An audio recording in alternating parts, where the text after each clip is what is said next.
Bu günlerde İlham Əliyevin Avropa Parlamentinin sədri Roberta Metsola ilə elə bir ki toqquşması, sonra Macronun güya sərhəddən keçməyə qoymamaları Erdoğanla birgə məni biraz keçmişə apardı. Hardasa 14 il əvvələ bir məqalə oxumuşdum. Özü o qədər gülmüşdüm. İndi o məqalənin adını da qoyacağım. Baxarsınız, internetdə durur və biraz da siz gülün. Yəni o dövrdə məqalənin adı belədir ki, Monsieur Zaqatalaya getmə. İndi mən də deyim kimi, Monsieur Macron, Azərbaycana gəlməyin.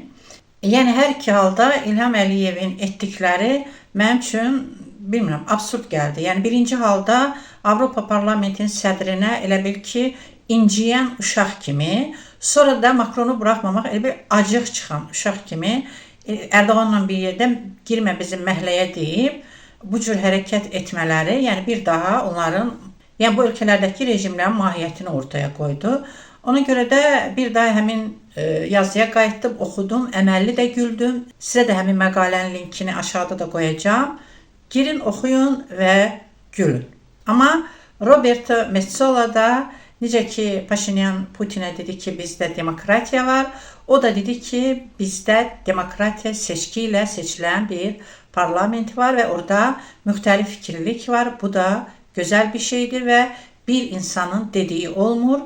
Çoxluq tərəfindən qəbul olunan qərarların da arxasında biz həmişə duracağıq, dedi Metsola xanım.